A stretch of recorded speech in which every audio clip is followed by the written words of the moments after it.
more about stud farming and all of that horse farming that I didn't know about. And I've been here for 5 weeks listening to this guy every day. Yes, you got to clarify that Yes. as well. Yeah. Do you breed horses? Yeah, there are various things you can breed. Dad comes in and the guests they choke on their porridge. Today, I hope we get to learn more about horse breeding. I've had a few questions from you guys about what horse breeding is. I mean, some of you have asked me if I even breed horses. I don't breed horses, but there's a place here in Nakuru. It's the Kenana Horse Farm, or Kembu. Kembu stands for chameleon. So we have Andrew who's going to be explaining all about these horses. They're so beautiful. The skin is so beautiful, so brown. So I really hope that you get to understand what horse breeding is all about, and you'll see exactly why I love being on a farm. Would you know how many bird species you have over here? 230, 240, No. 300 something. I have seen a number. Come, sit here. Sit here with me. Yeah. Okay.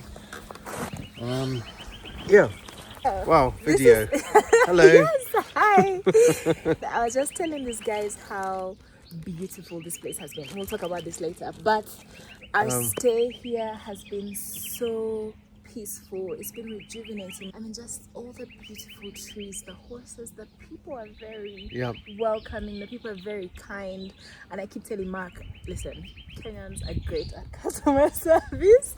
And it's like, oh, they're trained very well. So it's just been nice to come here. But it's also, if you work in a nice place, That's it's true. When easy you to be love your nice. job. Yeah, So, that's true. And it's easy to love it here. Recently, I lived on a farm for 1.5 years. Yes. And since then, I've been fascinated by everything farm life.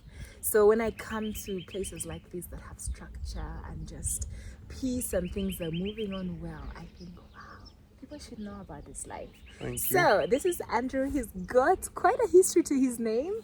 And I think the most important thing is that he has a history with horses. He was telling us the other day that the very first horses his forefathers brought into this country were from India and South Africa. Yeah.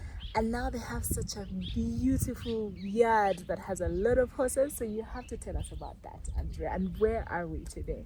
So we're here at Kembu, which is on Kenana Farm near Njoro town, on the edge of the Rift Valley in Kenya. We're at a high altitude, which means that for horses, it's a relatively tick-free zone. We don't have any of the midges and mites that carry some of the diseases that horses are susceptible to. And so the highlands of Africa are great for horses. Right. And my father grew up in an area where the roads weren't that great, and his parents grew up in the same place, and there really weren't any roads then, so horses were a mode of transport, and you used them and you lived with them. Dad talks about when he was a child, they always had 2 horses saddled and ready to go on a hitching rail outside the house. And they had their saddles on, they were ready to go, and every 3 hours they were changed over for another pair of horses. And the horses just got used to this as a routine, and that was the equivalent of leaving the keys in the ignition and a full tank of fuel. If there was a farm emergency, there were 2 horses saddled and ready to go at all times. Nice. So you grew up on horseback? We had horses here, and I did grow up on horseback, but I guess as a teenager I was forced to do a lot more riding than I wanted, and I didn't really fall in love with them in the same way that my dad did. Although my nieces are completely horse mad and they love them. What disciplines? Tested? Just hacking, and a horse is an extension of their body for going around the farm and enjoying life. Oh, it's so fun. It's not like an arena based. You're very welcome to join us. Join us. Is that your... No, Alan is another guest. Nice. Alan is, we're going to pigeonhole him as a winter migrant. Yeah, Alan winter comes migrant from is a good England. description. Nice to meet you. Alan comes from England and escapes winter every year. Okay. This is the second year. It's starting to be the beginning of a trend. And it's a nice place to escape. Yeah, It's a lovely spot. Thank you. So when So we're did just doing a bit of a recording Yeah. here, just for a Yeah, vlog. yeah. Anyway, But how did you then get into breeding? Was it with your forefathers? When did it well, start? you bred horses just like you saved up for cars, and you looked after horses and you trained horses and you had horses, and as horses got older, Yeah. you had to replace them, and that was part of life. But looking after horses and things became more and more expensive. And so my grandmother was always taking on people's horses and rescuing horses and costing the farm an absolute fortune because you didn't need that many horses. And so when Dad came into the farming, he really wanted to have horses as well, but he wanted horses to make money, Yes. not to cost money. Yeah. Something I guess every dad whose Yeah. daughter likes horse riding needs to find the secret of. Yeah. He went into racehorse breeding because that is a horse that has extra value added to it. Yes. After their racing career, they could be used for horse riding and things. Okay. But he found that most profitable way to have horses is not to own any. Oh, okay.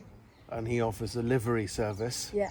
And to get people to send their horses here, he basically would find the best stallion that he could Yeah. and have that stallion here on the farm. Yes. And some of the stallions he's owned in the past, he's owned outright. Other stallions he's shared with people and they provide him with the stallion, and he does a 50-50 split on the service charges, and he looks after the stallion as the carrot for other people to send their mares here for breeding. Yes. So all the mares here are not owned by the family? There are a few that we own, Okay. but the vast majority are owned by other people, Okay. and they've had a successful racing career. They are all winners, Yeah. and the owners have gone, that was an amazing horse, it actually paid for itself. Yeah, I'd no. like to breed another one. Oh, I think And so Dad provides the facility for them Yeah. to do that.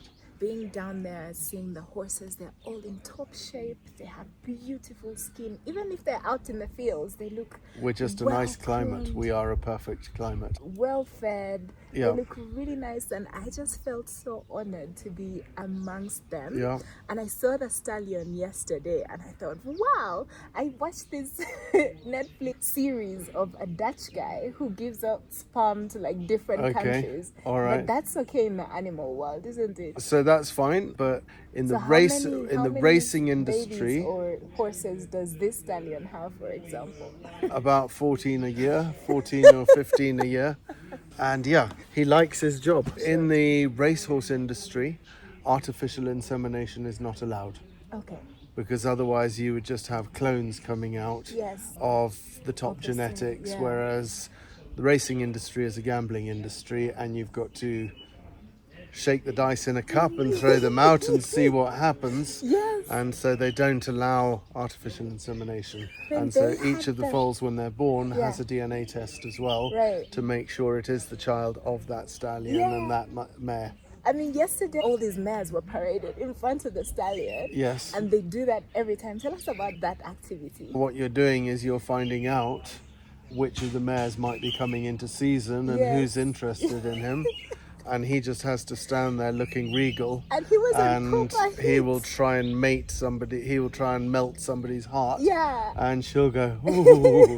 And we'll see that and we'll know, okay, she's nearly ready. Yeah. Give her a few more days. And because one of the things is, if a mare doesn't want to be mated, then she's going to kick the hell out Yeah. of him.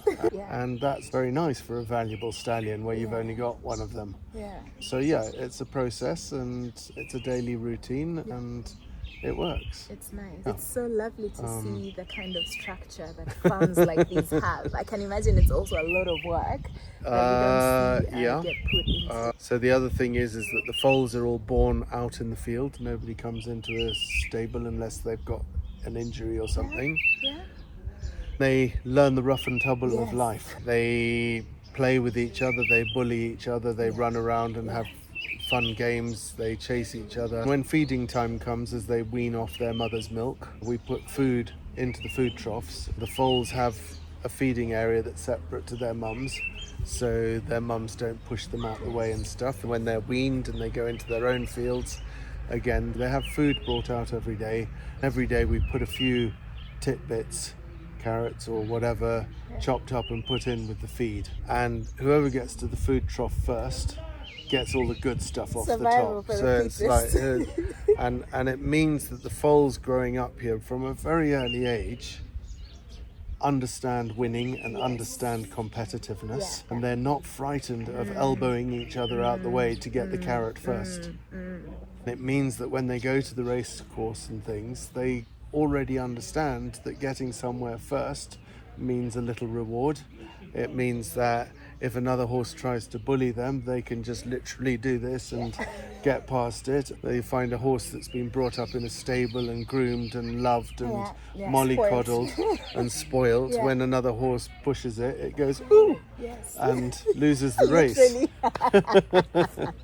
And so it's this tough love of wild freedom that is part of the success of this. So not only concentrating on amazing bloodlines, but also really doing everything that the horse naturally does best and using that to help them become winners. And as a result, this racehorse stud, my dad's racing career, has been, as a breeder, has been very, very successful. Tell us about the success of those horses that have made it to the charts. Well, the industry's got smaller and smaller and smaller. And so right now it's just a matter of odds that we breed a large percentage of the racehorses in this country. And so by sheer odds alone, this is going to be the leading stud farm. I wish the racing industry was a bit bigger and there was a bit more competition, and I think that's coming. It's very admirable, but coming it's, from Uganda, where we don't have even racehorses. But you don't have very much high altitude to keep the horses happy and healthy. No, we don't. Although you've been to Fort Portal, there's a friend who has horses in Fort Portal, and they're very beautiful out there. I can't think of another place that's really high. Well, everywhere else they just need to be inoculated against horse sickness, and they need to be protected against all the midgie-borne diseases and everything else. It's an uphill battle to keep horses in Uganda. Yeah, that's true. It's very aspirational coming here and seeing what you can do with the horses here. But I guess some of the riders or some people who just are fascinated with horses like myself are just wondering, okay, you come to a place like this, breeders hardly ride their horses, like you say. You only breed them and there's no riding happens. All the activities to make sure that they are in top shape for the next ride up. At what point do they leave the farm? So they leave the farm when they're just over 1 year old, and they go to the jockey club in Nairobi with the Ngong race course, and they hold an annual auction. What does that look like, the auction? Is it your very much like auction? the mares paraded in a circle? Each of the yearlings is brought out and paraded in a circle in front of a lot of people, and the auctioneer explains its history, but everybody's got a catalogue as well, so they know the ancestry of that horse, and many buyers are very familiar with the genetic traits that they're looking for from certain successful families of horses or bloodlines of horses, and those bloodlines have things that they believe make winners. Success, I'm looking for a horse that's this size and not too heavy boned. They're looking for that. Do you remember a crazy or very unusual auction you attended? One of your horses? No, it's a wonderfully formal and traditional affair. There's not much craziness going on there. People are incredibly passionate, but it's a club mentality. It's a traditional thing. It's a traditional sport. Okay, and there's this group of people in society who fall in love with that and want to join it and be part of it. And I think that's growing. I know one thing for a fact, there's a number of children, especially in Kampala, that are joining pony clubs and wanting to be part of communities like this just for discipline. But you'll tell me from your experience what this has impacted in people. I know that there's a bunch of kids now camping out here, and they were doing some archery down in the yard and planting. We found them planting trees, and I was also amazed by how many tree species you had and all the birds. What is it like for the kids that come here and be a part of this amazing ecosystem? later in life. We have a joke in Kampala that kids that attend pony camps or do riding at the start are disciplined later much in life. I think that a father giving his child access to horses and pony club and everything else is gifting that child the ability that if it follows certain rules and respects somebody, something, that respect can be reciprocated. Little children learn to say no very firmly to something much bigger than them, much stronger than them, and they learn to use their force of will and their willpower and their determination. And you will fall off and you will hurt yourself and you will do this and you have to pick And yourself such is up life, yeah. and get up and go again, and you have to impose your will in the nicest possible way so the person who's being subjected to your dominance doesn't feel bad about it. Yeah. But it's an incredible leadership training. Yes. People say horsey women are really bossy. No, it's just they don't take any shit from anyone and they know exactly what they want and they're going to, in the nicest possible way, get it. Thank you. I couldn't have put it any other way. So I think that makes the investment of horses worth it Yeah. for any parent. And even if it leaves you broke. Broke for life. Don't all But you school have- fees leave you broke? That's true. You just have to decide which school fees are going to leave you broke. Yeah. So on the diversity of trees and ecosystem here, we are farmers, we need pollinators. One thing that we noticed was a decline in the number of insects and the number of pollinators and the number of peas that you get in a pod or beans that you get in a pod or whatever, canola seeds you get in your field of canola, and that's directly attributable to the number of pollinators in an area. And we found that as the ecosystem around this farm was collapsing, there were less and less pollinators as a whole everywhere, and they were migrating away from here when there was no food. Yeah. And then how do you persuade them to come back? And so what we started here, and it's part of what the kids learn, is we start a tree calendar, which means that every single week of the year we want to have 2 or 3 species of tree flowering. Okay. And different trees flower at different times of year. Yeah. And we got to make sure that there is always food for the pollinators, no matter which month it is. Yeah, yeah. There's no point having a huge supermarket next door to your house if it's empty for 2 months of the year. Absolutely. You'd have to leave. You'd have to go somewhere else for those 2 months. Yeah. And if it was a good enough supermarket, you might come back. Yeah. But if you found somewhere where the supermarket had food all days of the year, then why would you go back to the place which wasn't full? Yeah. And so we kind of draw those things to the kids, and we talk about diversity. We talk about us as humans being consumers of trees and wood. We have campfires, they cook marshmallows. Yeah. Fun stuff. And they have to give back. Yeah. And so the tree planting is part of that understanding of being part of an environment. And I think that's what we try to show them, Yeah. is if you live in a city, you are fed by things from outside that you don't feel a connectedness to.